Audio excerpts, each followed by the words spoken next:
seconds. It cut off like the first 30 seconds of audio last week. So we are here for the second episode of the long continuing series around the CFM. This is supposed to be a week 8 edition, but we're calling it a week 8, 9, week 10. Is it week 10? Are we in week 10 some games? No, because now it's still gonna play week 9. So we're in week 8/9. We're at the mid-season point, certainly, of CFM, and there is much to discuss. Once again, I am joined by the master of the cultivating a backup quarterback who has 2 MVPs, Daniel Shaw. Hello. He says hello. So, obviously, everybody wants us to talk about the power rankings. Blowing up my bloody DMs about that all week. But first of all, I'll give you a quick overview of what we're hoping to discuss tonight. Yes, we are going to discuss the new power rankings. I'm going to throw the document up in the meet chat shortly so we can all have a wee gander. I think only 2 teams, maybe 3, 2 teams out of the 8 have kept their position. Everybody else is on the move. I will throw it up very shortly so as you guys can debate it in the meet chat, and we'll address anything you want to PM me or type it into the meet chat about it. Daniel has a piece on clock management he wants to do because he genuinely believes teams are leaving 2 to 3 wins out there. Particularly some of the less experienced teams are leaving key wins and points which make wins out there because of silly or nonsensical clock management at times. Obviously the team we're focusing on today, just in case anybody missed the first episode, is the Denver Broncos. So that's Dr. Jazz's team. To answer a much asked question about the team, yes, we do like Jazz. We're also going to discuss wholesome content right at the end, as we always do. James Earls hasn't lost since, so there might not be that much in the way of wholesome content. We're going to have Nick on in about 30 minutes or so to talk about the Denver Broncos with us. He's a divisional rival of them. And we are going to talk about Nick's win. Don't think we're not. Do not think we are not. And we'll also, like I said at the end of episode 1, we're going to have guests on. This week's guest is head coach of the Oakland Raiders, Nick, and he can talk. There's going to be a segment we give him where he can talk about whatever he wants. He can talk about how terrible the Broncos are, or how much he loves the Giants, or how profligate the Houston QB is. But we'll get to that when we get him on. So Zach doesn't want to hear about the power rankings. That's very sad because his team is on the move. So I'm going to throw up the document for that now, actually. Someone can tell me if I'm wrong in this, by the way. We have Von Miller as the background of the podcast today. He leads the NFL in interceptions, so far as I'm aware, at least through player teams, if not through everybody. And that was at the time of writing, so it was maybe a week or 2 ago, but there was a point where he led the team, or led the league.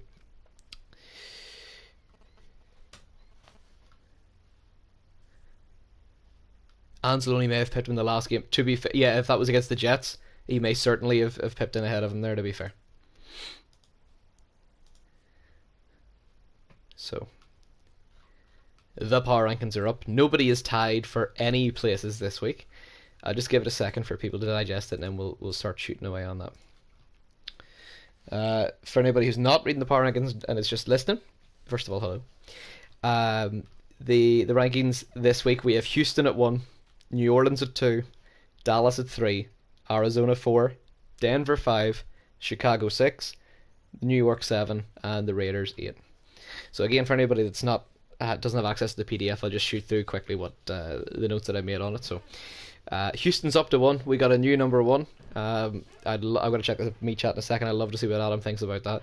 It's not even that we've moved Adam down. I literally had no reason to move Adam down. And people might think it's because Jordan Love's hurt. They're going to be fine. They're literally going to be fine. I moved John up because he looked really good it's just timing. He looked really good against Stoops the week after Adam looked pretty good against Stoops, and it's a PvP league. You can go 16-0 against regular season if you have all CPU games, but then you get to the big dance in January and don't know what you're doing. That's not to say Adam can't win CFM or what do you call it, PvP games. He literally did beat the same team that John beat. I'm just feeling a little bit more with Houston at the minute. I mean, this could literally flip when we get to week 12. I'll put the Saints back on top. Deshaun Watson, I've been critical of. I was critical of in the first power rankings, and I'll be critical again. His completion percentage is meh, and he leads the league in interceptions. But we've seen MVP QBs lead the league in interceptions before. Generally, they are John's QBs, but I mean, you can say he does lead the league in interceptions. That is a bad thing. And I have, like I said, I've been critical of him on it. But at the same time, if I was playing Deshaun Watson this week in PvP, I wouldn't be like, Oh, great. The interception Yeah. leader will definitely beat Houston. So far, there's 8 teams this year that might have thought that, and he's 8-0. Do we have any PvP games this week? No. There's PvP games every week. Now, the week we're in is just Niall's going to play the Packers still. Not included. Starting from next week. Yeah, next week's game is the New York Giants at New Orleans. Ooh. And again, if Adam completely runs through Zach, I might be tempted to put Adam back up at 1. I know Yeah. there's still 2 or 3 weeks to go before we do the third installment of these. Anyway, on to the Saints themselves. Yes, I mentioned that they've dropped to 2, but I mean, they're still my Super Bowl team, and yes, you can be my pick for the Super Bowl and not be number 1 in the power rankings. There might be other CPU teams. Like I'd be tempted to put the Bengals in the top 2 or 3. They're not going to win the Super Bowl, but they're hot as balls right now against player teams. Um, yeah, so I hinted at in the power rankings that their points per game might go down. I like to think anybody's points per game would go down if they started playing with their second string QB, but I'm talking about going from 33.7 down to 30. Like they're still gonna be fine. Yeah. My prediction with Jordan Love was 15-1. My prediction now is probably 14-2. I don't see them losing 2 games. Right? I know it's so hard. I think Adam's such a good player that I mean, Andy Dalton's two MVPs. I don't think there'll be any issue with Dalton winning. No one I, sees. I still see them winning 14 games, 15 games. Dalton's a Probably drop. 15. Dalton's a drop off from Jordan Love, but not like a tiny minuscule drop off, because Jordan Love's was on course to break all kinds of passer rating records, but the records he wasn't going to break, touchdowns, yards, things like that, most of them are held by Dalton. I was To going be to fair, say, if he's setting pass completion percentage records, they're probably Dalton's. the 2 games I put out there that they might lose. Miami is an interesting game, and I don't think Adam will have an issue with that. They are usually an issue for him. He generally beats them, but the games are always awkward. And the other one is Dallas. But I like Dallas a lot, and we're just about to get on to them. But I feel like, see if Kamara's fit and Dalton's fit and Michael Thomas is fit. I don't really know how you box with that, you know. John's team is just a bit like Adam's team is a Charizard, and John's team is a Charizard shiny, or a dark Charizard shiny. I don't know. Like it's not everybody's cup of tea, but it just feels hotter right now. I would rather be the Saints than the Texans. I'd have the Saints at 1, personally. I would rather be the Texans right at this second because John's making all kinds of mistakes and is still 8-0 and still absolutely flying. But Adam's still I'm not hiding it. I actually wrote it in there. Adam's still my pick for the Super Bowl at this stage. That hasn't changed. I think Adam's the 1 seed in the NFC. I think he's the best in the league. God, I hope John's listening. Right, so we're on page 3, or not page 3, team 3. I gone with Dallas. They're 3-0 against player teams this year. That hasn't happened. Very impressive. That hasn't happened in so long because it's very rare that you play three, Who are four, the five. 3 teams he's beat? That's what it says in the power rankings. He's 3-0 against player teams, so he might be a little pissed he's not in the top 2. All 3 are rookie teams. Ah. Now, So he's 3-0 asterisks. I don't even know if it's an asterisk because it's still tough to win player games, and James Cameron pushed him. Nick pushed him for the first quarter, but James generally takes a wee bit of time to warm up and acclimatise to the game. Plays himself into form. Like I said in week 4, I'm still echoing it now because it's just around the corner. James Earls, this is for Dallas, has got to go Eagles, Bucks, Eagles. If he wins all 3 of them, he should be the 2 seed. Yes, that is more or less the synopsis of my power rankings for him. For week 4 and now. That's his issue. If he wins the 3 of them, it's fine. But does anybody? I love his team. I think he's class. I do think he's going to go to the playoffs. I think he's going to win a playoff game. But can anybody hand on heart across the league? You can say it in the meet chat if you can. Can anybody hand on heart see James Earls doing the double over the Eagles without complications? No, but then again, it's on him to do that. Yeah, exactly. Yeah. Wrong and show that he is the top. Like, it's hard to say to be the top team in the NFC. You're really competing to be the top team. It's not Adam. And again, Yes, I would don't say so. want Yeah. that to come across disrespectful to anybody, but Adam's a really, really good player who's been really, really good for a long time. It's a wee bit like Mike Tomlin. For me with Adam, that yes, you get coaches like Kyle Shanahan, really, really, really good, Sean McVay was really, really good for a year. Adam has been not only really, really good, but really good for a long time. You know, I don't remember the last time Adam went into an NFC. I don't think Adam's ever went into an NFC title game and he wasn't the favourite. True. True. Well, I mean, what is he in NFC title games? Like five? I want to say I know four he's and something one. and one. 4-1. I feel like he's 4-1. Yeah, because he missed it. Well, oh, No, is he five? No, he's four and he's got to be 4-1. Maybe no, he's got to be 5-1 because he missed 1 year. It's got to be 5-1. 5-1 there. And Christ. the real telling bit of that is the fact that that's 6 NFC title game appearances in 6 seasons. Yeah, He's never missed the title I game. don't think Adam's ever not been the 1 seed, ever. I'm spitballing with that one. He might have been the 2 seed once, but I'm 90% sure he's been the 1 seed forever. Yeah, I think he's always been 1 seed. And that's the thing. He might lose to James Earls in week 17 if James is really, really hot. Yeah, he might. If you get James Earls a couple weeks later in the Superdome, and well, that's the perks of the 1 seed, isn't it? that'll be it. Yeah. So the one of the teams that stayed where they were is the Cardinals, and people might want me to have moved them down because they'd lost 2 of their 3 games since we last. Is it no? It's 2 of their 4 games. 2 of their 4 games since we last looked at this.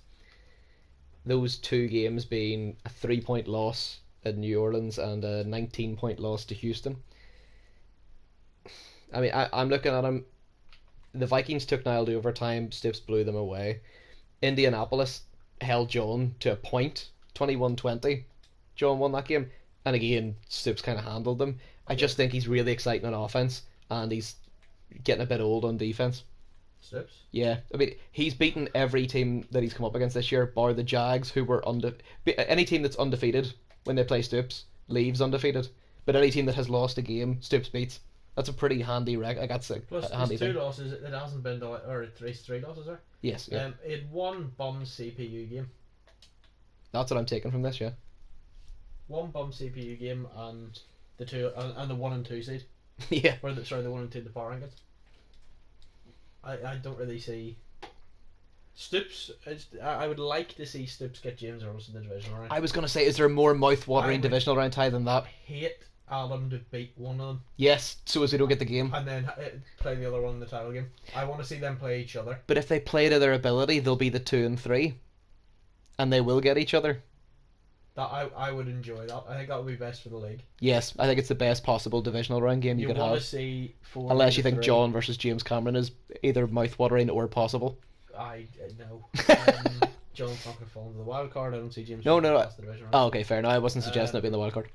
But I would love to see Stoops James Earls in the playoffs. I think that would be amazing. Wouldn't it? Round. Because then it would be Adam. But Adam's going to roll whoever he gets. Adam would probably be playing Zach.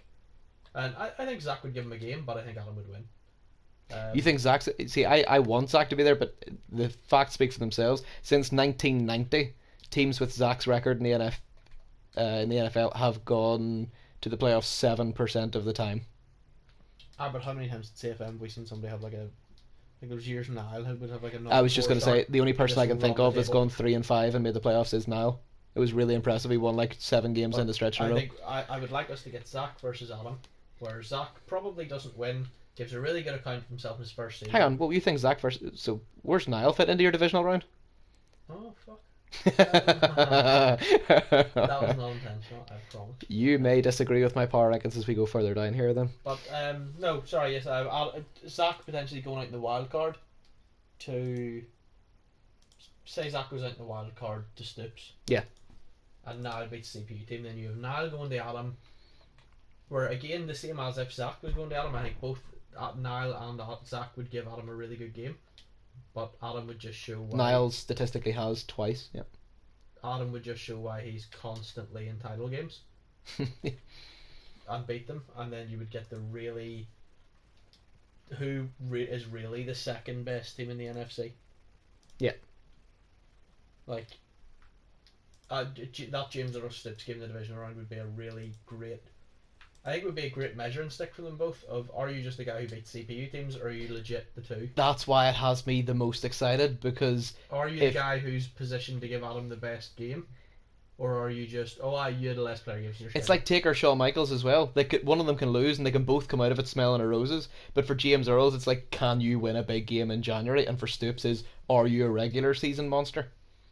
Because Stoops has never won a playoff game. I don't think James Earls has either. But James has won divisions so convincingly. He's been No, I dropped think into the divisional James round. Earls has never won a playoff game because he didn't have to go to the wild card with the Vikings because Yeah, that's what I'm saying though. Because James has the been to the amazing divisional round. OP regular season, and then now beat him. Stoops has only been to the wild card, but are they more or less the same team, or is one significantly Well, better? it doesn't look like John's going to be in the NFC for a while.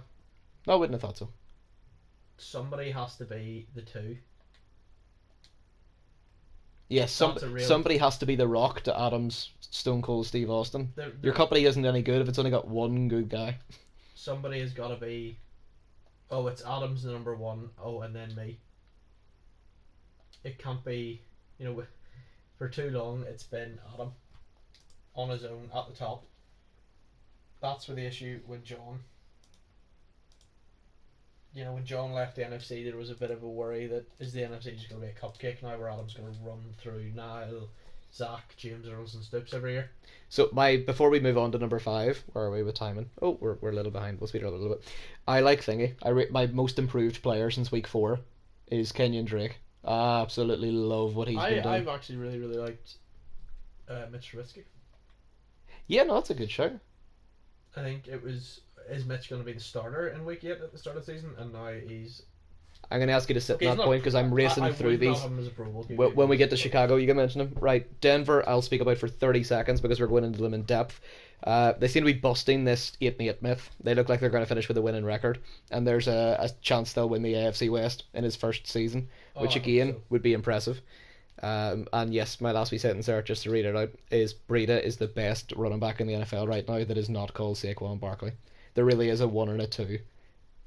Elliott might be the 3, but his head coach doesn't realize it. Like I say, we'll talk Denver later. Chicago, up from 7 to 6, could have been up to a little bit higher. Basically, my whole blurb on them is the end of week 8, where they shipped Kyle Fuller and they brought in Fletcher Cox, and that has divided the league. I really like one of the moves, and I quite like the other one. I feel like his season now is tied to Fletcher Cox. If Fletcher Cox doesn't perform, the trade was bad and Niles had a bad season. If Fletcher Cox stops the run, it will enable him to go to the next level. It would be like gem of a trade. If I was him, I'd be moving Fletcher Cox on draft day as well. Yeah, elaborate on that very quickly for the rest of the league because I thought it was a really good point. Fletcher Cox is another full year in his contract. You could easily use him for 6, 7, 8 games.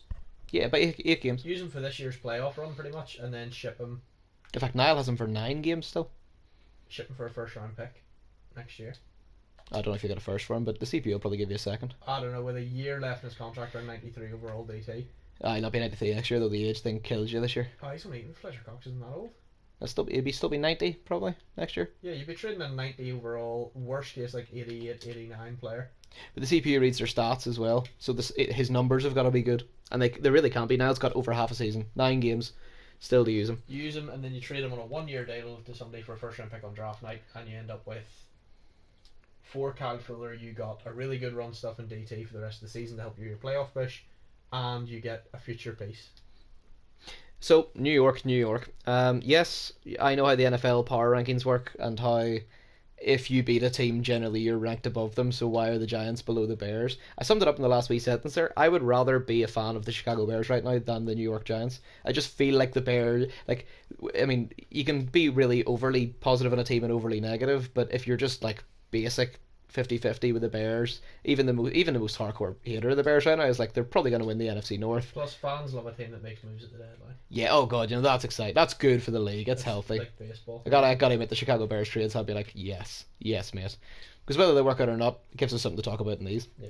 And the Kyle Fuller one can't not work out. Kyle Fuller is not going to go on to win a Super Bowl and be a Pro Bowler or wherever the hell he was traded to. Where was he traded to? Oh, the Eagles, obviously. The Eagles for Fletcher Cox.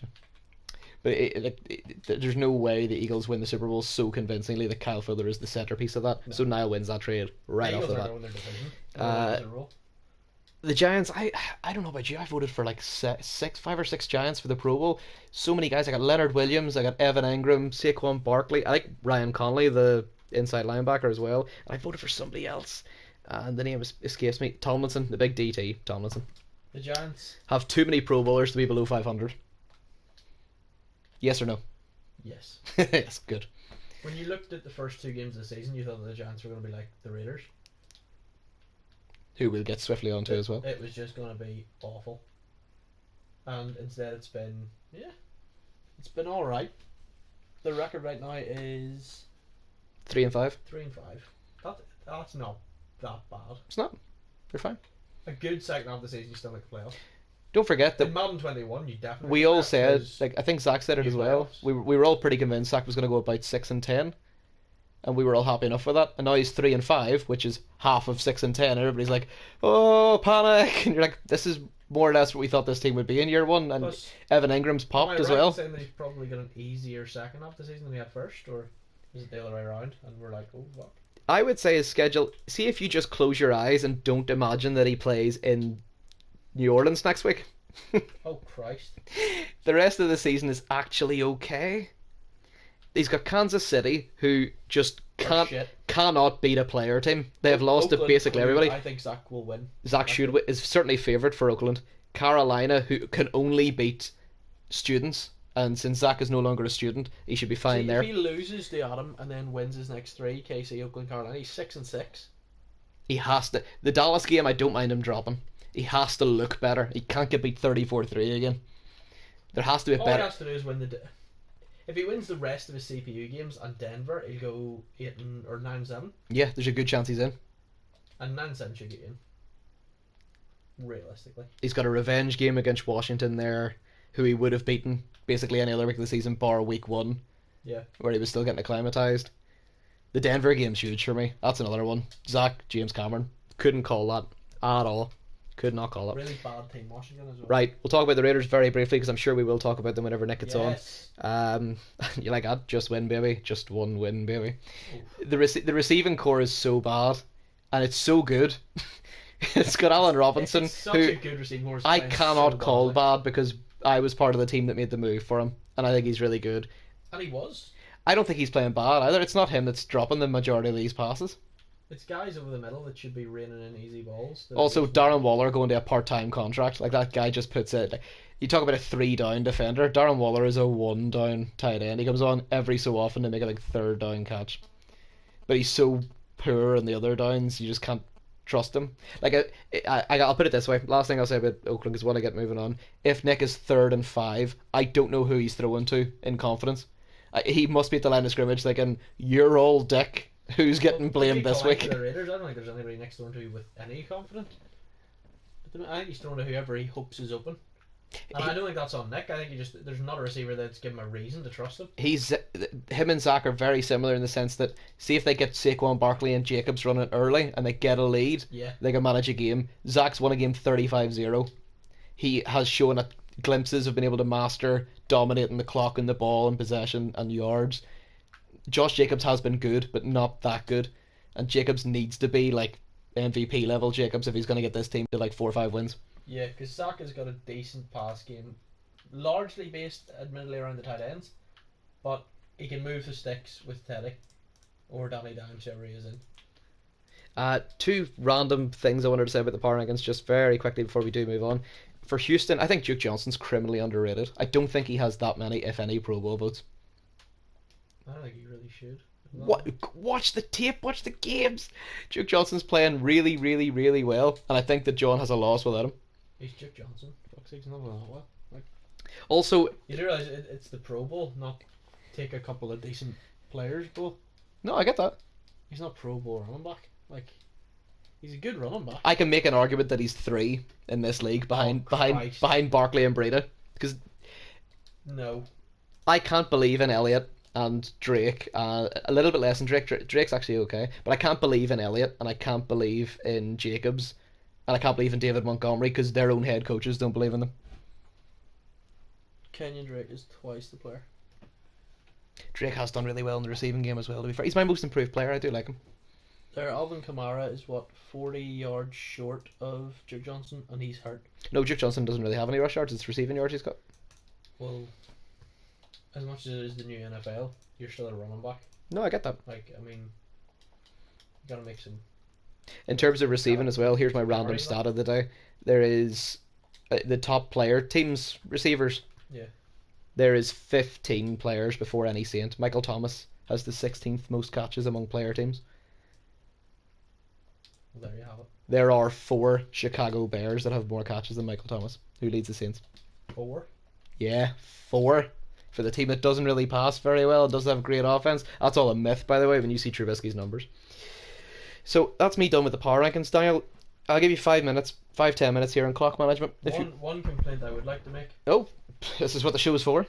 Is that Fernandinho is a centre half on FIFA, Oh, what? No way. and he is not a centre half. Pep makes FIFA confirmed. Pep plays him as centre half, but he's not a centre half. Anyway, That's not what I want. you requested 5-10 minutes to talk about clock management. I will let you have the floor. I think the clock management in this league's fucking awful, to be brutally honest. On a quite a large scale. Now, I'm not going to sit here and individually pick on teams, because it's most teams. Adam's clock management's good. Niall's clock management is alright. And John doesn't care about the clock because he's just throwing posts. I'm going to make a counterpoint in the Niall one. I like Niall's clock management when he's on offense and he's winning. I think the only negative for Niall is whenever he's losing, even by a score, he's like, fuck it, I'm not timing it out, I'll just let the clock run. When he's in control of the clock, we made a comment about his long drives earlier. I don't think it's right to say that he's okay clock management. I think it's good. It's bad. It looks good in this league, yes. Oh, if you're comparing him to other people, yeah, Jesus, I yeah. think overall it's not the best clock management going, but again, True or false? Adam is the only one in this league that has clock management nailed. true. Okay. And again, And not that John's bad at it. John just doesn't seem to give an F. John like John does not give a fuck. If they get the ball back, I'm just going to play the free safety and pick them anyway. So why would I clock manage? Like, there's no emphasis for John to not give them the ball because they're not going to score on him anyway. So why are you worried? There's no reason for John to have to put time into clock management. I think that the rookies do get a little bit of a bye ball. They do. Not a complete bye ball, but a wee bit. You certainly feel a bit more like, okay, they'll pick it up. It's fine. But I think that clock management in this league in general is quite poor. And it'll show in playoff games. Yes, where, it will. We're just in the second half, and it's like, okay, you look at one team, you've Adam versus a player, and it feels like the person who's not Adam hasn't really touched the ball. Because Adam will keep the ball away, and he will play keep ball for parts of the half, and he will stop the other team really getting into any sort of groove. Whereas it feels like there are teams in this league that will get to the playoffs, will go 3 and out, 3 and out, 3 and out to start the half, and if they're playing a team like Adam, will be down 21-0 and be like, hi, I've had 9 fucking offensive plays and I'm losing by 3 scores. Correct me if I'm wrong, but I'm convinced that the following 3 quarterbacks have given up multiple delay of game penalties this year. Kyler Murray. Not including the Nick one in his game against James because it was due to lag. I'm not counting that one. Not counting player games. Kyler Murray. Player games, it can be tough. Kyler Murray, Derek Carr, and Dylan McCaffrey have all given up a range of delay of games that have me like, ugh. Yes, there's times that I think that James Conner just left the controller down and went for a fucking piss or something because his quarterback just stands there under center, head down, like, I'm just waiting for the whistle to blow. And it's not like smart delay a game, like, okay, it's 4th down, 4th and 2, I'm running the ball, they've come out to look at it like, you know what, I'll just take the leg in pump. No, it's like, oh shit, didn't realise the clock there. And it does seem to happen a fair bit. Kyler Murray is one for me that there are times where watching the game I genuinely believe that his headset has failed and he's lost communication with Jonathan Stoops. Yes. Like, I feel like Stoops is calling a play in and Kyler's looking at him going, I can't hear you at all. Kyler has went full Kevin Nash and is just going into business for himself. No, I have a play in mind, I'm running my fucking play, fuck you coach. And it's not good. But just again, too many delay game penalties eating him up. I think that people in this league will become more acclimatized as they play. Once you get slapped about by Adam once because you haven't managed the clock well, you'll start to think, you know what, maybe I need to manage the clock a bit better. Like, I think that and you see it in Adam's wins. When you watch Adam win player games, as much as people say, "Oh, well, it's just one player game. It's one player game. It doesn't really matter." Like you can tell when you look at the way Adam plays games that very little of Adam's play, and this is one of the main differences I think between Adam and other players in the league. There is very very little of what Adam does that feels like it's by accident. It feels that every snap and every bit of play that Adam does, there's a reason for it. And I'm not saying he's playing 4D chess or he knows something the rest of us don't. It's more a lot of Adam's play calling and his play action and stuff like that really does feel like it's by design, and it is to set up something. Okay, I'm going to run through some sound bites that we got for Denver, first of all. Plenty of positives, some negatives. The general theme is utter chaos. So they've been described as the surprise team of the season. I would agree with that. We've got what? How many rookies have we got? 3 rookies? 3? We have Zach, we have James, and we have Nick. 3. Nick. 3 pure rookies. Because James always played before. And James Cameron is twice now been ranked 5th in the power rankings. Yeah. So he's clearly exceeding expectations. He's gone from 0-2 to 5-3. He has also put together the longest win streak in the league that isn't Adam or John. They're both 8-0. James Cameron's on a 4-game win streak for anybody that lost count. 4 games. Puts him as the second best win streak in the NFL behind those 2. Tied for first. We're just talking Denver now. Yeah, we're just talking Denver.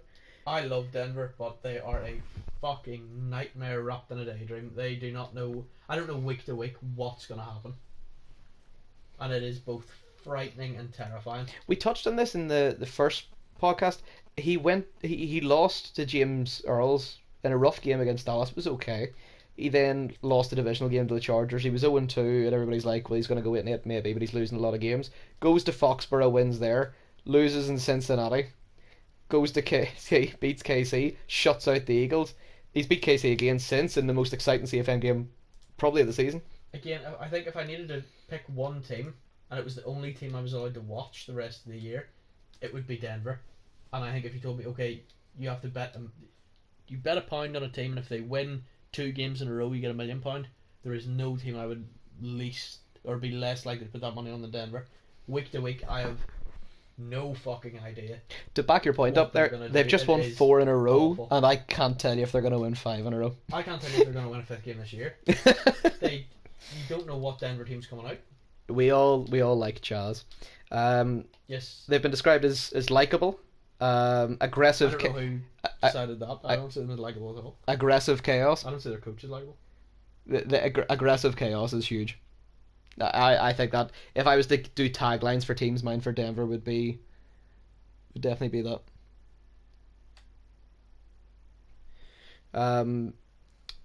One other thing that came out of the discussion, someone said Von Miller is showing Khalil Mack how to actually play outside linebacker.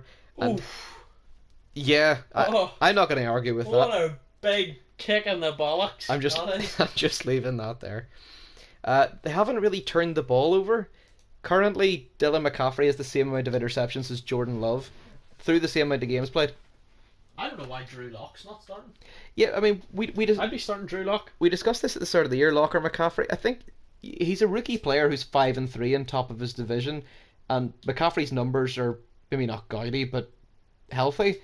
I don't think anybody can argue that he was, not correct to start Dylan McCaffrey. I would rather have seen Drew Lock, and part of me still wants to see him. I don't think they're necessarily 5-3 because of Dylan McCaffrey. They beat the Chiefs the second time around because of McCaffrey. The rest of the season has very much happened around him. But again, you look at what James is doing as a rookie with Matt Brady, it's fantastic. Somebody else said the play calling for Denver makes it seem like he's being called by a schizophrenic madman. Daniel was laughing, but at no point has he tried to correct me to say that's wrong. Brilliant. Who said these are all anonymous. I can show you later, but I want to keep it anonymous. Whoever said that, please PM me, because that's fucking fantastic. I want to keep them anonymous so as we can speak throughout the year. What was that? A schizophrenic madman as the offensive play caller. That's class. One of the GMs around the league described Dylan McCaffrey as both beige and uninspiring. That's probably Denver's. He's been. It could be. It actually could have been somebody in Denver. I'm not going to confirm or deny that. Draft a QB a year. Locke 1 year. Paxton Lynch. Dylan McCaffrey. You just draft it. One. Eventually, one will. You're throwing up shit at a wall. Some will stick. See, before this week's games, the Broncos had a turnover differential of +4. That means that they generate 4 turnovers more than they're giving away. This was the most among player teams.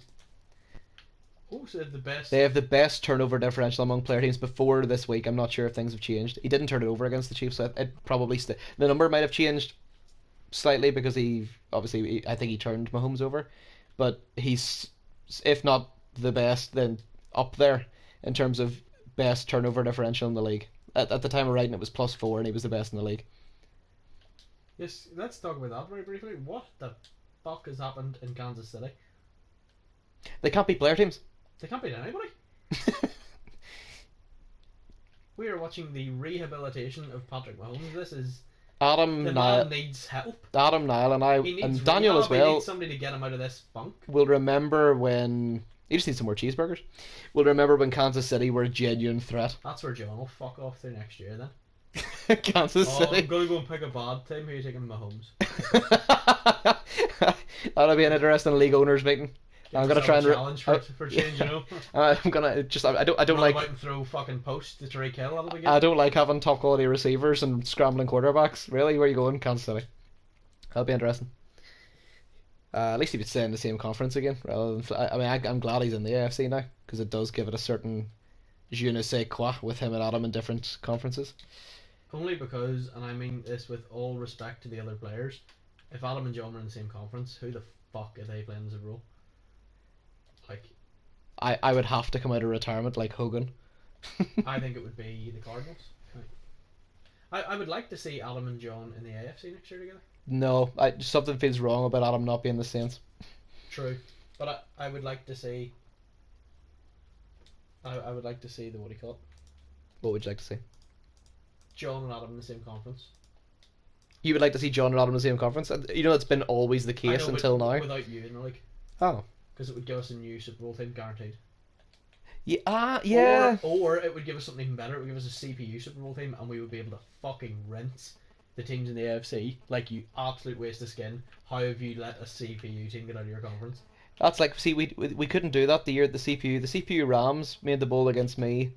Was the year that James and John were both in the NFC, but they were rookies. It didn't feel right to rinse people miss the bowl. So. I think we did rinse John a little bit because. Well, John, at least John made the playoffs. Yeah, James picked his favourite team with Ezekiel Elliott, ran 3 tight end sets, couldn't beat the fucking Eagles for his life. Mostly because even though it was his rookie season, John had sort of guaranteed that he was going to win the Lombardi from week 1. John has not changed at all. I mean, he can back it up now a little bit. He has not changed. He's never won one. Savage. And we're in year 3. We're in year 3. Well, neither of you. Amazing. Top tier one there. But, no, I hate that though. That John's made a Super Bowl and you haven't. That's the same thing. You were both stopped by me. Like it just so happened that you had you been in the Bengals and I'd been the Falcon or the Seahawks, it would have been. But this is why in the bowl. This is why I think it's fair. In the bowl, you'd beat John. This is why I think it's fair to gripe because I truly think if I'd have beaten you in a bowl and beaten John in a title game, you would still lay it on thick with John that he never made a Super Bowl. Oh, 100%. But again, it's because who gets shit? The guy who talks shit. Yes, that's very much. I'm 90% sure we would be giving Nick a lot more crap if Nick had been like, he only won 1 bowl with the Raiders, fucking scrubbing and going to run the league. God, it just sounds so like John. And he was sitting 1 and what is he now? 1 and 6, 1 and 7. Nick is 1 and 7 now. If you come in and talk that shit and we're 1 and 7, yes, you would be getting it absolutely heaped on you. Also, if you're in your even if you don't talk, if you get into your second season, you're fair game. Yeah. When James Cameron gets eliminated this year, whether it be before the playoffs or in the wild card, I'm going to call James Cameron Curtis Axel if he wins the Super Bowl because he'll be often imitated and never eliminated. No one has ever wanted to be like James Cameron at anything. Ever. No one has ever imitated him unless it was as a joke. This is Denver's week, so lay it all on. Yes, this is Denver's week, and every week's going to be Denver's week in my opinion. Niall, talk that. I talk next to no shit and get all of it. Yes, but if you're the most no, this is what you don't get. You're not a rookie. Nick had also been in the league for 10 years. You're not in your rookie season, right? Also, you don't talk any shit, and that's fine. But you've got to be good at some point. 2 seconds. If you're literally a bit, can I just correct something that you said there? Oh. When I lost to the Chiefs. Oh God, here we go. Talked, this is what the podcast is for. Niall talked zero shit. Apparently. I would like to. It was your first loss, and everybody American thought politics fact check that shit. everybody thought you were going 16-0, and it wasn't just Niall that got on your back when you lost to the Chiefs. We've already talked. Another guy who's never won a Super Bowl as well. It was John. So one who's never made a title game and one who's only ever won one. Amazing. It was hardly you and Adam having a fucking pop like. Oh, Stoops has called out Card Saints as the game of the year so far. I don't know who else. I love Denver, Kansas City, but player versus player helps. As well. What? Giants Bears really good. No, Giants Bears wasn't good. Yes, it was. Giants Bears. It was I don't give a fuck. What do you think? I really yes, like more of that. I really like Giants and Bears. It was the best offensive output for the Bears, and I was like, this is a coming out party. The Bears. This is the best offense Niall has ever had. You talk about Bursin and Brandon Wheaton having all those passing yards, but it was one dimensional. By the way, can we discuss I looked at that as my topic of the week? Oh no, your topic of the week was clock management. Yeah, well, I'm managing the clock to give myself time for another topic. He's called a timeout. Here we go. John Ross, on his worst day, is so much better than Pierce Bursin. Get in the meat chat and respond to that. Are we pro John Ross or are we pro Pierce Bursin? Pierce Bursin was a one-trick pony for 14 games. John Ross has over 2 seasons set multiple records. I think you're the problem here. I'm trying to give Niall a compliment, and you've turned it into you've turned it into a poll where we're having a dig at his top receiver. I am giving Niall a compliment. He has had one of the top 5 receivers ever to play in CFM. That's my compliment. That's a sideways compliment, you know it. I never said it was. Said it was a compliment. But my point was, against the Giants, the Bears at their best offensive output, I'm like, yeah, Montgomery's churning on the ground, Trubisky's churning on the ground, and all these no-name slot receivers are getting loads of catches. Burton's doing well, but he's not the focal point. Oh, loads of points. And then when you're on the other side of the ball, you're like just watching this Bears defense just so decrepit and disintegrating at will. Like, you're playing a rookie player who'd never won a game to this point, let alone a PvP game, and they just moved the ball at will. So even when I was like, oh my god, it's the best it's the best Niles offense ever looked, it's brilliant. There's so many facets to it. Surely there's some point you're just looking at Killian Maka thinking, what the fuck am I paying you for? Yeah, well, he moved, playing the wrong position, really. But he's moved away. He's moved to DN. No, he's moved back to OLB now, hasn't he? I'm pretty sure he's moved or to OLB.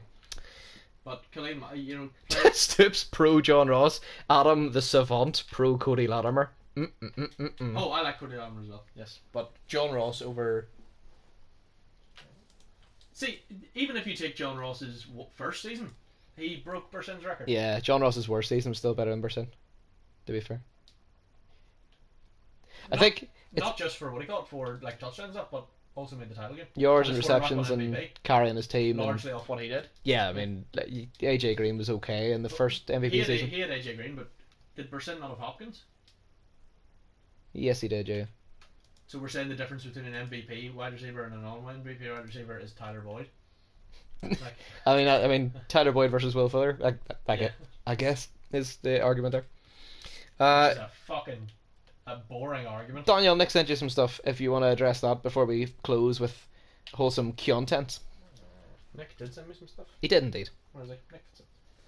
Nick. Broncos Raiders rivalry. I think James Cameron is going to go out to prove that it's not really much of a. It's like a Liverpool Everton rivalry. You're very, very close to us, and we play in the same league, but it's more James Cameron can't afford to lose those games. If James Cameron Nick doesn't need them, his life will not be worth living for about the next 3 weeks. Nick doesn't have to win those 2 games, but if he wins either of them, it's huge for him. No one's expecting Nick to win either game, which I think will help. There is zero expectation. There's zero expectation on Nick to win either game. I would say so. He is 1-7 or 1-6, wherever he is. He's one and done in his own mind. I don't think he's making the playoffs this year. I think it's probably a mathematical, not impossibility obviously, but improbability. I don't see the Raiders making the playoffs or making a push this year. They're probably focused on getting some things right and getting a decent draft pick and what the plan's going to be in free agency, etc. next year. Again, I'm excited for the Raiders going forward, not necessarily this season. The Broncos, I think if they split the tie, or if they split the games this year, it becomes a bit more of an interesting rivalry, etc. But I think if the Broncos run over them in both games, What do we think the Broncos are going to do this year? Because I'm finished with the whole 8-8 thing. He's 5-3. I think the Broncos are going to go to the title game this year. Christ, you literally said earlier in this podcast they weren't going to win a wild card game. How do you suppose they're going to do No, that? I don't expect them to, but I think Oh. I think they're going to surprise us in the playoffs, and then John is going to sleep them, See, and it'll be like they're 5-3. I think So John will run if through. you still believe they're going to go 8-8, which was my prediction as well, you think I they're don't- only I don't going. believe they're going to go in You think they're only going to win 3 of these games? So that's 2 games against Nick and 1 against Zach, and then CPU games against Cleveland, the Chargers, Tennessee, Baltimore, and Pittsburgh. I'd be amazed if he doesn't go at least 4-4 in that. At least, he's going to have a winning record. Big game. His stretch is Oakland, Chargers, Oakland. He absolutely has If to. he wins the 3 of them, he's going to the conference game. He needs to beat the Chargers because they've got head-to-head In over him. fact, to make the conference game for me, he needs to beat Zach because he needs to prove he can beat a player. To make the who's not conference Nick. game for me, he needs to win a playoff game. He needs to beat Zach to prove that okay, he can have a good day against Nick. You know, Nick's still learning, Nick's still getting better. Can he beat a guy like Zach who has already dispatched a player team this year?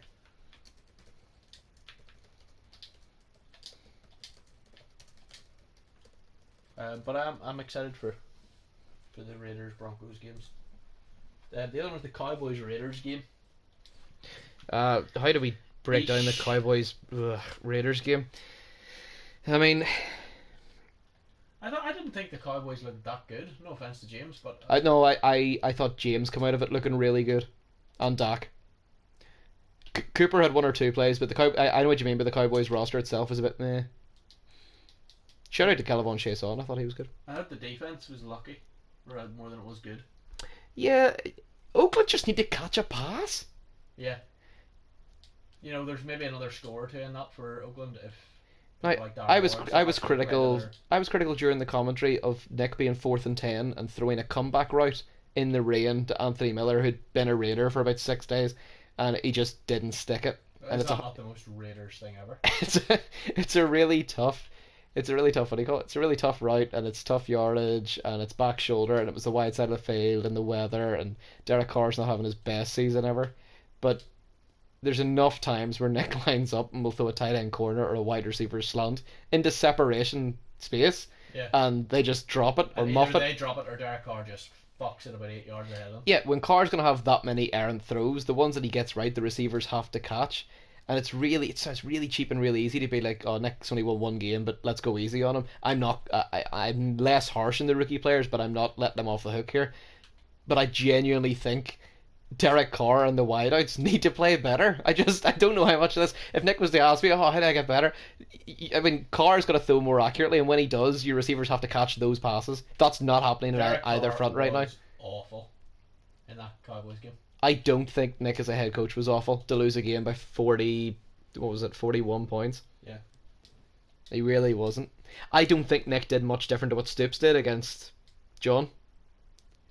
But Stoops' players played up. Like, Kyler Murray's in the form of his life, man. Yeah, Kyler's been looking really, really good. The other thing Nick wants to discuss is being a rookie head coach. Oh, in general? It is tough, especially if you don't click with your roster straight away, because you can't really change much, and it's just a bit. Yeah, it's just tough. We have I 3 was rookie lucky when I players. landed in Cincy that it was just from day one. The receivers were balling. Andy Dalton was balling. Defense was balling. Geno Watkins, fucking defensive player of the year candidate for most of the season. All And 3 it of our just- rookie it players just were worked. 0-2 after week 2 this year. And only one of those games was a PvP game. See, and then yeah, Zach sort of clicked with Saquon and the tight ends and the pass game a wee bit more. James Cameron has just been an enigma. Just No. I can't Since say really. those first 2 games, James Cameron has gone 5-1. Zach has gone 3-3, and Nick's gone 1-5. But that's not as abysmal as it sounds until you add those other 2 losses on. Because Zach was one, especially Zach lost his first game 10-3 to Washington. Yeah. a mediocre Again, team. that was just he didn't overly know the playbook. He didn't overly know. Yeah, 100%. Because There was very the thing is, we were already in what, CFM season 2 or 3. yes. So it's not like starting a new CFM It's where not like, you oh know the well, Giants. yeah, I've Yeah. got this guy, but that guy, but this playbook. You had a lot to sort of, other than Saquon, like there's no, like he's what, Evan Ingram, doesn't he? Yeah, Adam's definitely going to want to weigh in on this mini point I'm about to make. Danny Dimes came on in the last Giants game and threw, I think, 2 passes, one incomplete and one interception. So that's why nobody knows he was on. Is it too early to push the Danny Dimes button? How long is left on Teddy Bridgewater's contract? I don't I know. would like to know that. Teddy Bridgewater had a game this year where he threw 6 passes and 4 of them were touchdowns, but that is not good That's for not me a good to game. yeah, that's not for me to go, right, well, Teddy Bridgewater throws a touchdown every time the ball leaves his hand, so let's keep him in. Because when you look at the season, you're like, that is not the case. They're 3-5. That's not the case. Can I just say, Zach is one of the best 3-5 teams in history. His 3 wins have come against Nile, a player team, Tampa Bay, the player team killers, and shutting out the Seahawks 35-0. Yeah, If you're gonna get 3 wins, when he's on, this is what I said about Barkley and Josh Jacobs. See, when they're on it, Zach's never good. He's either great or he's poor. Well, and in fact, that's not even really fair. No, He's but either great or he's unlucky. here's the problem. This is the same team, the same Giants team. I'm not talking about 2 different Giants teams here. Here's Zach's points that he scored in losses: 3, 10, 13, 3, 13. Yep. The same team's points in wins: 31, 35, 34. Yeah. When Teddy gets hot, he's hot. When he's not, he's absolutely dreadful and team killing. Teddy, is that your pet name for Saquon Barkley? See, Saquon's always good though. Saquon doesn't have bad games. I don't know. Look at his stat line against Dallas. He was like 6 for 17. James found a way to deal with him. Oh, well, that was more. Zach got unlucky with turnovers and something was behind it. You can't run fucking base dive trap as your 3 plays, first, second, third down when you're down by like 21 points. It's not really. Zach's hand was really forced there to give the ball to Teddy and see what he could do, and unfortunately we found out the answer to that was very little. This is why I don't like. I'm using NFL stats and maths for it to generate Zach's 7% playoff chance, but I don't like that. As much as it's factual, I feel like he's got more good games in his locker than bad games down the stretch. I think he's going to be fine. He's done a lot of player games that schedule. Lot of Yeah, player games. don't count the New Orleans one because that's an eye-wiping loss. Adams already had his 2 struggling games this year, and it was the Eagles and the Cardinals, and he saw them both off. I don't know. I think we're doing Zach a disservice there. As much as Adam will obviously be the favourite for those games. I think Zach's going to be more. I would like to see Zach have a good account of himself. So would I. I think Zach's going to be more competitive than he has been in previous player games, but Well, I mean, he beat Chicago. no, I know, but like I'm talking about top tier player games. Oh, oof. Unlucky Chicago. No, top tier player games are Sideswipe there. top tier player games are Houston and So you're saying New the Orleans? top tier player games are Adam and John just? Yeah. Everybody else is crap. Everybody else is beatable. Not crap, because James Earls isn't crap, and Stoops is just proven. See, this is my thing with Stoops. Stoops isn't crap. He went 0-2, but one of the games he lost by 3. It's not crap, but the top tier player teams, John and Adam, I would not expect to beat them. I literally, personally, when I played them, never expected to beat them. You were generally, I mean, in playoffs against Adam, I was a favourite, but in basically every regular season game against Adam, and certainly the bowl against John, I was definitely the underdog in both of those games. God, the ball was brilliant. The ball turned on one moment. John played an absolute blinder. Right, we're winding down here because we've just seeped over the hour mark. All we've got to do now is wholesome content. I got a couple of things I'll ping off you and just see what you say. Right, using the power rankings as a force for good. Since we put out the power rankings saying that Drake needed to be used in a wider variety of situations, a little bit more cleverly than just as an east-west runner. He's a bit of a Chip Kelly runner. Stoops always gives Drake sideways runs, especially on outside runs. Since we put that up, Drake's utilization has almost completely changed, and he's a top quality back in this league now. Jordan Love got hurt. That's a wholesome moment. I loved what Jordan Love was doing, and he was my pick for MVP. But Dalton now has a chance to get 3 MVPs. There is no way to get an MVP off 8 weeks.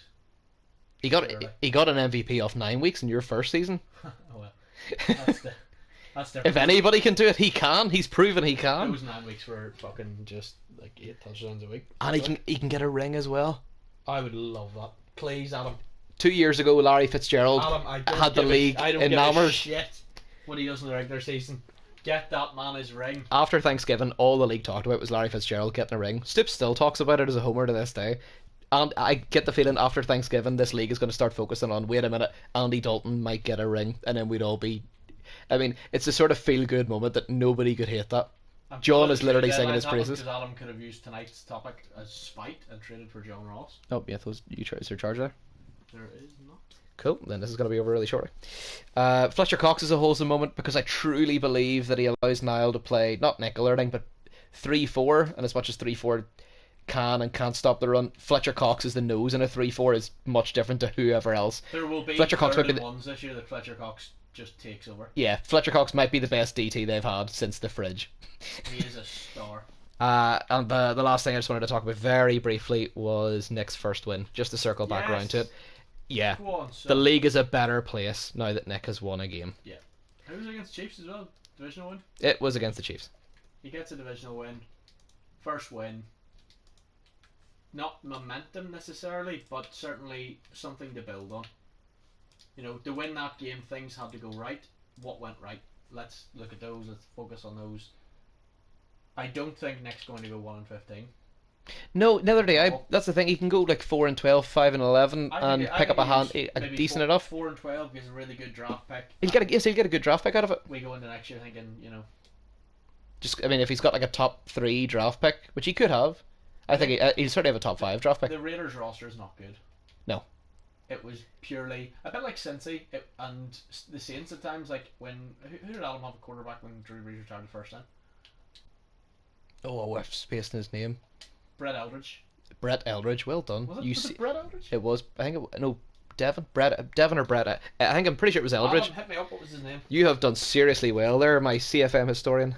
With his big long blonde hair. I remember. I remember him. I don't know. Brett Eldridge is a country music singer.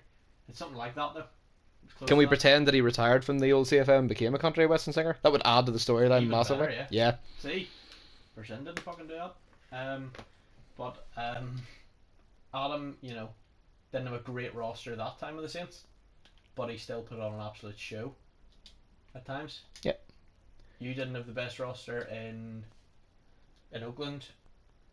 Put on a really good, you know, show for most of the season. Won a Super Bowl. I mean, we've seen powerhouses. We've seen the Saints and we've seen the Patriots charge the Bulls. You've seen the Bengals win 2 MVPs and the Saints win a bowl, Raiders win a bowl with bad rosters.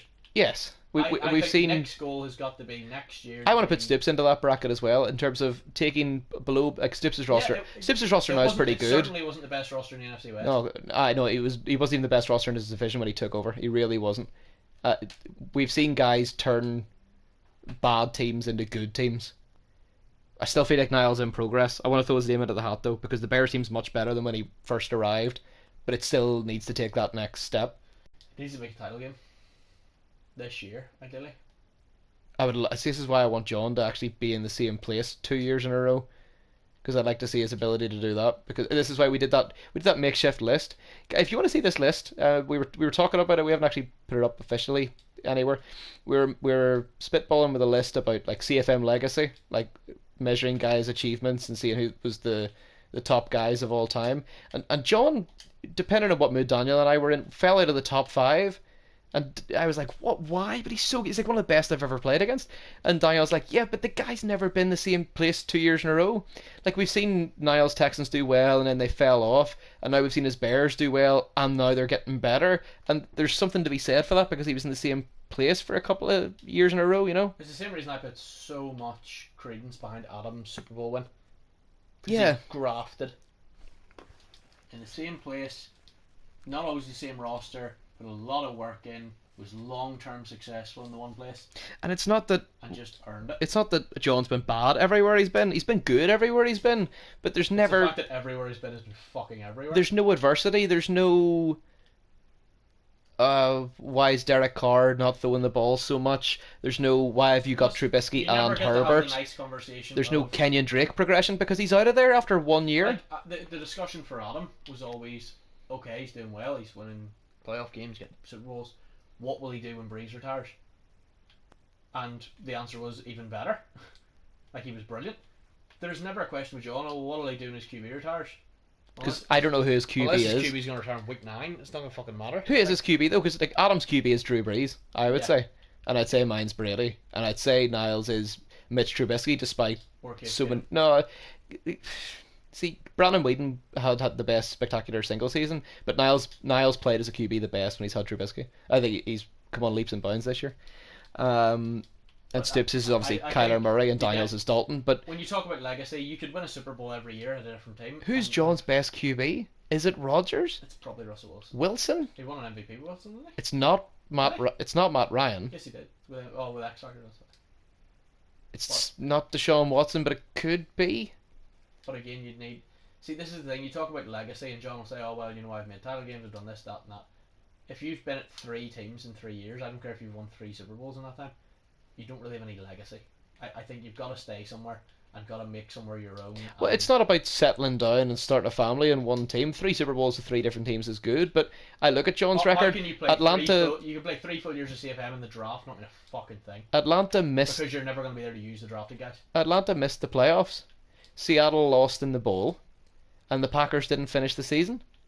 So it's not like he's won 3 bowls in 3 locations. There's No, a bit of. I know, but I think legacy has to take that sort of stuff into account. That if Yeah, you look that's at true. Adam and think, okay, Adam's what 8-0, 9-0. He and John are both 8-0, and we're wrapping this up very shortly.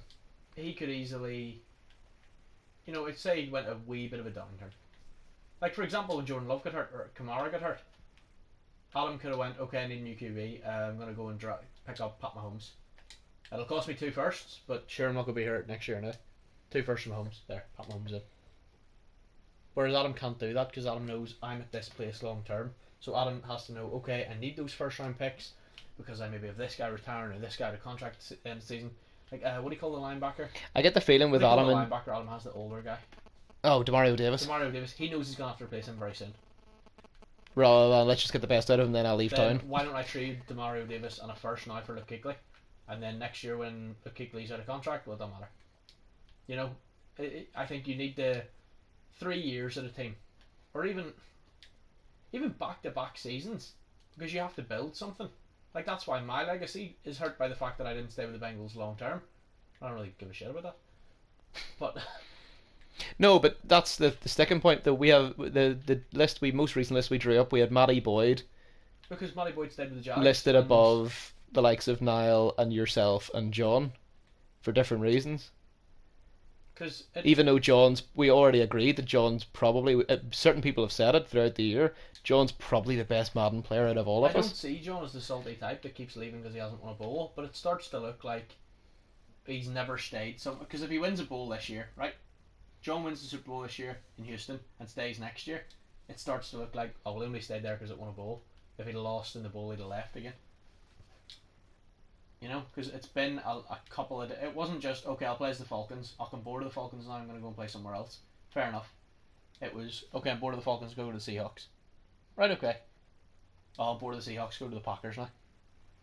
Right, okay. Bored of the Seahawks after a year and after winning MVP were us. What more does he have to achieve? Going to go to the Packers. Fair enough.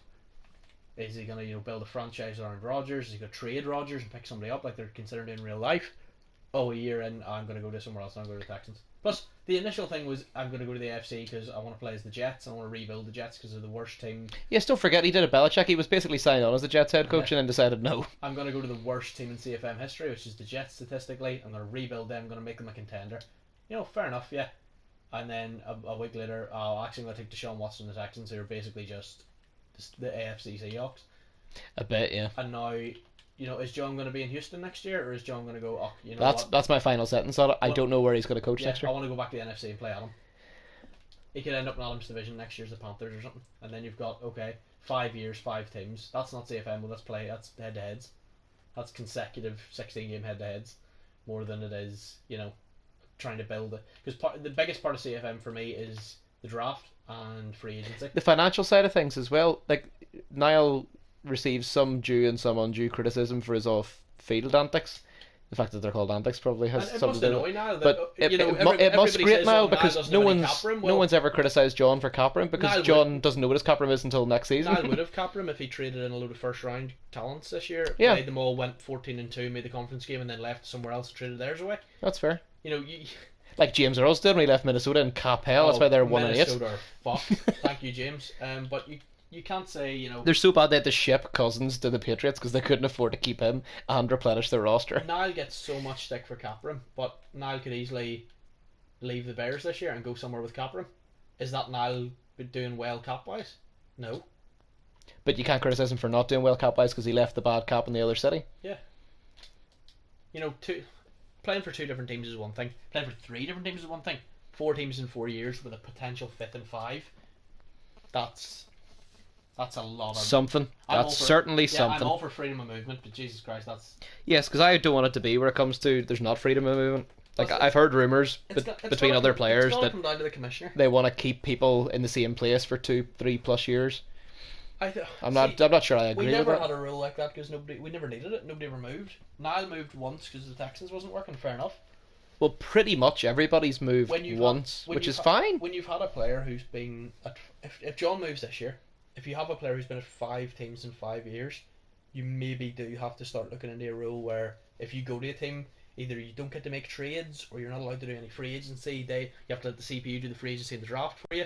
You're not allowed to trade any picks. You're not allowed to sign anybody. Whatever it is, there maybe has to be something brought in to say you cannot just pillage a team, just go there and go right out. Plus, the real thing that, and I know it sounds, I'm not saying John would do it. I'm not saying that at all. But I'm saying that there is the potential for, if I join next year's Denver, right? Or if I join as Tennessee, and I go, you know what, Tennessee's roster's not that great. I'm going to trade a first round pick. I'm going to trade a first round pick for Juju Smith-Schuster. Yeah. So first round pick was for Juju, the Steelers. And the next year I decide, you know what, I'm bored playing Tennessee, I'm going to go play the Steelers. Oh, I have 2 first round picks. What's to stop John trading? I know the trade deadline's gone now, but what would have stopped John trading away one of his firsts, and then deciding, okay, that team that I traded it to, I'm now going to go to.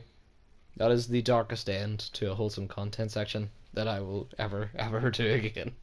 It's supposed to be wholesome, Daniel. You had 55 minutes. Yeah, no, we had wholesome content and then we had content afterwards. Oh, fair. I know, but you can trade, what do you call it? You can trade second round picks. You could trade a key player. True. Yeah, I mean, if John's sitting at 4-4, he could. You could trade 3 seconds. If John's 4-4 as Atlanta, he could go. Oh, I'm trading Julio away. Where are you trading him to? Trading him to a random team in the FC East. Throw him to the Bills for like a 5th round pick. Yeah, the FC East is where we all send our shit. Oh, because I can't afford to keep him, or you trade him for some shite player like Kyle Williams, somebody you know is going to retire. So he trades him for a player he's not going to use anyway. Then he goes there and he has Julio next year. There's technically nothing to stop that. There's nothing to stop John trading pieces to where he knows he's going to end up next year. And that's a worry. Not saying John would do that. I'm not saying John's that sort of guy. I'm saying that player A, who has moved around 4 different teams in 4 years, has the potential to start stockpiling talent on a team he knows he's going to be at. That's very true. Especially because he knows Never thought of it like that. He knows it'll be team friendly contracts, because if you trade a guy, you don't have to pay the signing bonus. That's true. So you're trading little cap, large talent into the team, and then potentially moving there. So who are we doing next time out? Is it the Cardinals? I think it might be, yeah. I feel like it's the Cardinals. CA. I'm excited for that. Yeah. But before the Cowboys anyway. It depends. We're going to be doing this either every couple of days, so maybe like 2 weekly, 3 weekly. If we leave it a little longer, we can do the power rankings next time we're out. But the next time we do this, Stoops might be, if not locked in, then have one hand on the NFC West. Yeah, could do. Which I'm sure he'd be very excited for. And well deserving of. Trying to think of anything else. I want to do one last little wholesome nugget, just 10 seconds worth on each team. The Saints are wholesome stuff. The Saints are going to be fine with Dalton. They're not going to miss Jordan Love. They're going to be more than fine. I will miss Jordan Love. I think he's class. They're going to be the top team in the NFC with Andy Dalton. Duh. Because Andy Dalton's the top team in the NFC with the worst roster. Denver have our 4-win streak, second most in the NFL. Just keep it going. Yeah. Just calm down if you're James Cameron in Denver. James Cameron can easily remove one of those losses every 4 weeks if he's just, rather than going 2-2, 2-2, 2-2 every 4 games, he can start to move those to 3-1s if he just calms down and just takes the games as they come. Yeah. Because he's a good enough player.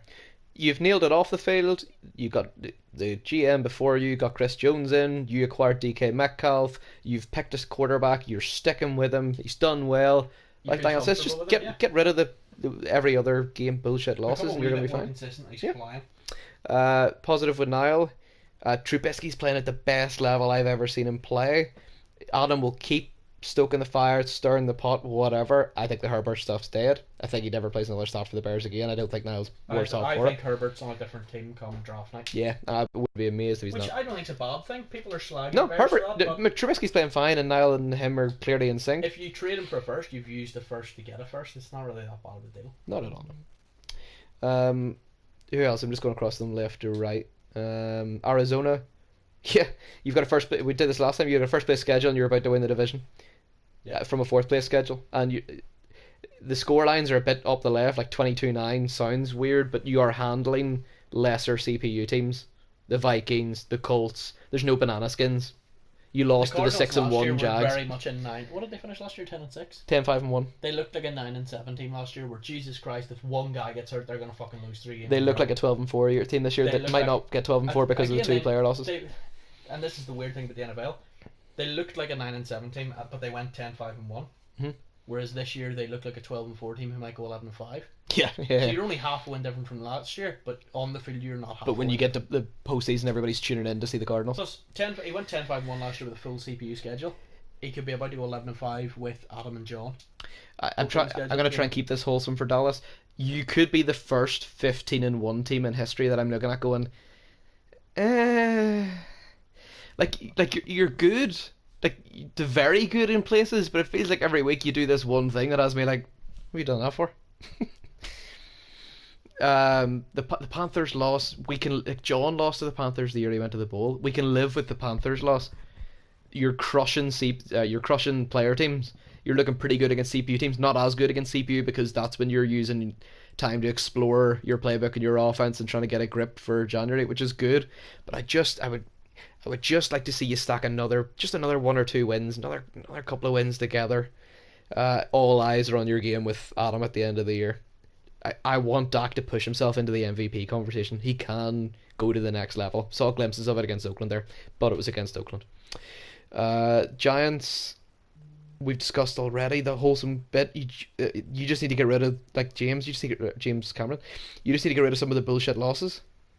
Like, every time Zach loses, he scores 13 points or less, and every time he wins, he's scoring 35. That's like a 32-point discrepancy.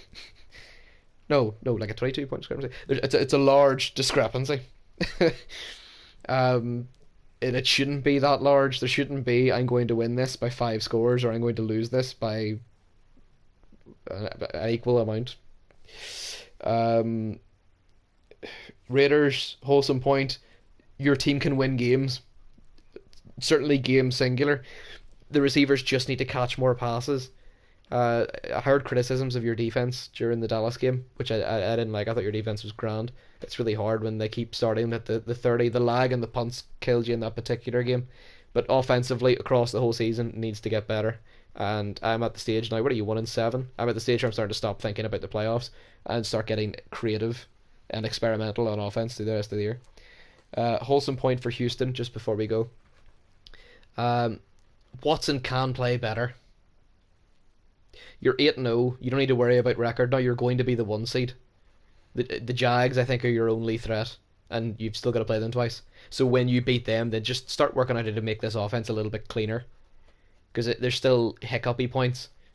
We've seen you, John. You reached a bowl, John. You reached a very, very good bowl despite the interception numbers. You can be cleaner on You O. do not want to go into a game with Adam in the ball with any questions. Yes, and there are questions over Houston stuff. Because Adam's gonna know the real worry for John is that the Love injury could be the making of Adam. Adam is now going into the playoffs knowing how to win without Kamara and how to win without Love. John can win without DeAndre Hopkins. No, I know, but he won't have Hopkins to the ball. I think he's out for the season. No, he's back soon. Back very soon. I'm sure he's I back was very going to soon. say Adam has now learned to play without both QBs and without Kamara. So if one of them goes down, Oh shit, Love gets hurt in the conference game. Adam's not worried. But this is what I want. Adam's played half a season with Dalton. This is what I want to see with John, though. I don't want Hopkins to come back and John to be like, "Bam, we're winning games by 50 now." Win games with convincingly without Hopkins. He's won games this year by 3 and by 1 and in overtime. I want to see him win consistently, convincingly without Hopkins. So when Hopkins comes back, then it's John's year to win a bowl, and Hopkins pushes him over the edge. If that happens. Okay, quickly pick for the bowl. Oh, same as week 4. Haven't changed at all. Adam v John. Adam over John. By how much? Small. 2. Less than 3. 2.5. Not a lot. But I'm going to take Adam in the pressure situation. Okay. Like you've just said that Adam's winning with B to B minus pieces in places now. Whereas John has A to A minus pieces and is like, meh. Yes, he's 8-0. Come on. I went 16-0 one year and I wasn't even that good. Like, you're 8-0. You beat Stoops. That was a big one. I've pushed you to the top of the power rankings off the back of it. Super Bowl warm-up. I wish we had Alan on the regular season. Yeah, so do I. It's the 2 games we have to see in the playoffs this year for it to be a really entertaining season. Adam, John, and... John could win the Super Bowl and prove us all wrong. I'm not saying he can't. I'm telling you he's going to be in the bowl. I'm a little bit withdrawn on him because he's got one player versus player game and he's already played it and it was early in the season. He's now got to play a shit ton of CPU teams and he can be let down. If James Cameron and Nick both miss the playoffs, he could go CPU all the way to the bowl. Whereas John doesn't really like playing head to head. Adam has got a delicious warm up game in week 17 plus probably has to play all player games through the NFC. But no, I really want to see Gerald Stips and John Allen. God, Gerald Stips would be good. Last wholesome point there, Gerald Stips would be so good. Yeah. That's everything like this week. Yeah, I've been Dan, he's been Ian. We'll be back next. We'll be back in a couple of days, maybe a week or so, doing the Cardinals. Take it easy. See you guys.